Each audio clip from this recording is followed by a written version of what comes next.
We are starting with a new chapter, and that chapter is AVR timer programming in assembly and C.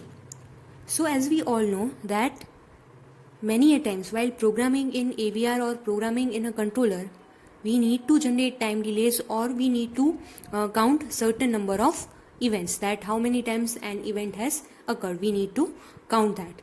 For that purpose, in every microcontroller we have timers. Now what is the use of these timers? Timers are used to count an event or to generate certain amount of time delay between the occurrence of two events, right? So the timers are used to either count the number of events, or it is used to generate time delays, right? So this is the use of a timer. So you can say that timers are also known as counters.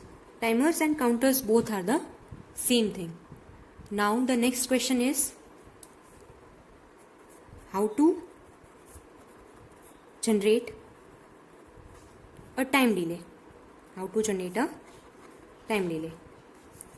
Now, as we all know that if we have a counter,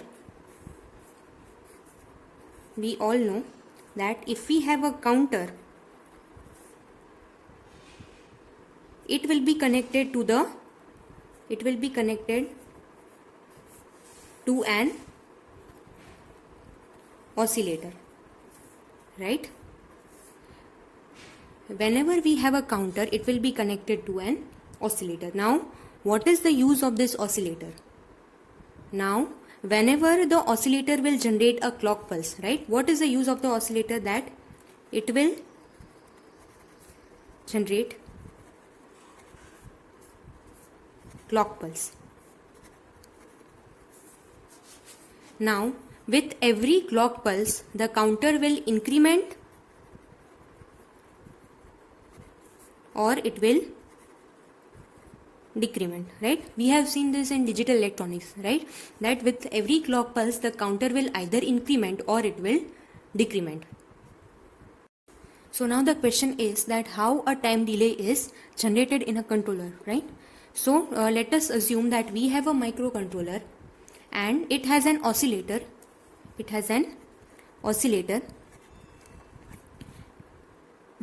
Whose frequency is 1 megahertz.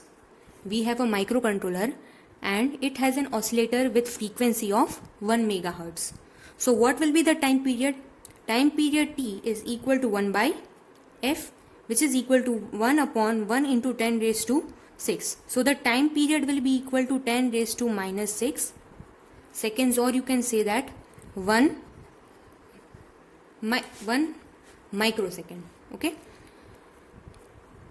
Which means that it will generate a clock pulse every 1 microsecond, and by every 1 microsecond the counter will be incremented by 1 or it will be decremented by 1 according to our needs. So understood? As the time period is 1 microsecond, the oscillator will generate a clock pulse every 1 microsecond and hence the counter will be incremented by 1. We are assuming that we have a up counter, okay? So what will happen next? Suppose I want a time delay of 100 microsecond. My need is to have time delay of 100 microseconds. So what I need to do is, first I have to clear, my first step will be I have to clear my controller and I will have to wait till its count reaches to 100. So 100 into 1 microsecond is equal to 100 microseconds. 100 microseconds. Understood? So this is how a time delay is created by using a counter in microcontroller. Now we will see another method to create a time delay using counters in a microcontroller. Now remember that the microcontroller has a flag for each of its counter. That flag will set when the counter overflows and the counter will be cleared by the software. Understood? So for example, that you have a 8-bit counter. You have a 8-bit counter. Now if the value of the counter is FF, which means 1 1 1 1 1 1 1 1. Now if there is another clock pulse from the oscillator, then what will happen is that the flag of this counter will be set, and the value of the counter will now be equal to 00 in hexadecimal. That means that what it indicates, that the counter has overflowed and it is cleared by the software itself. Okay, so what can I do is, so the another method to generate a time delay is to load the counter register with a specific value, wait till the counter overflows and the flag is set. For example, you have a microcontroller with frequency of 1 megahertz. You have a microcontroller with a frequency of 1 megahertz, and so the time period is 1 microsecond. You want a time delay of, I want a time delay of 3 microseconds. Now what I will do is, I will load my counter with value FD. I will load my counter with the value FD in hexadecimal. I am assuming that my counter is a 8-bit counter. Okay, and I am loading it with value FD. Now with the first clock pulse, what will happen is, my counter will be incremented, right? Understood? What I am saying is, first I have loaded my counter with value FD in hexadecimal. Now with the occurrence of the first clock pulse, the counter will be incremented by 1 and the value will be equal to FE in hexadecimal. This is with the occurrence of first clock pulse.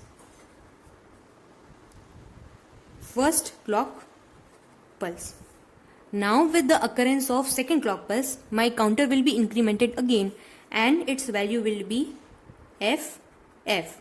This is by the occurrence of second clock pulse.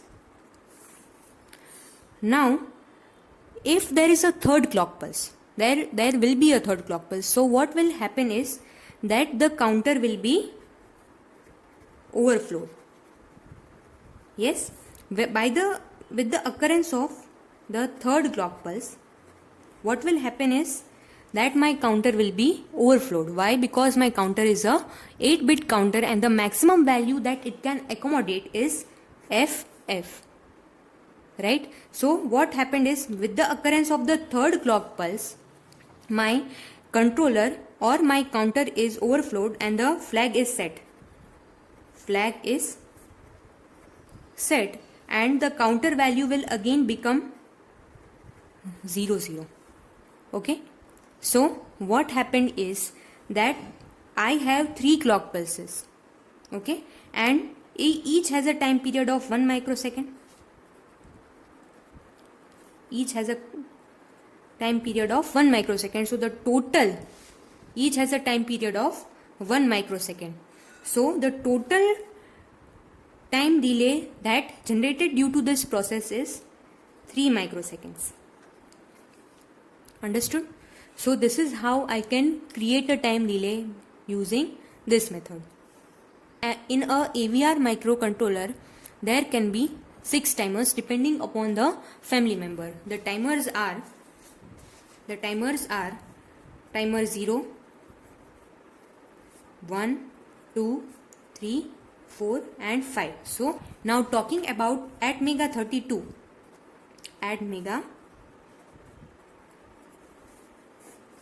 which is the most commonly used AVR family. So in ATmega 32 we have 3 timers.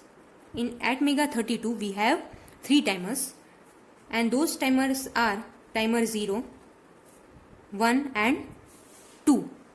Now timer 0 and timer 2, timer 0 and timer 2, these are 8-bit timers. These are 8-bit timers, and timer 2 is, timer 1. Timer 1 is a 16-bit timer. Never forget that timer and counter, both of them are the same things. They both are not different. You can call it a timer or you can call it a counter. Both are the same things. And in AVR, whatever member you take, the timer can be either of 8-bit or it can be of 16-bit. Particularly in ATmega32, timer 0 and timer 2 are 8-bit timers, and timer 1 is a 16-bit timer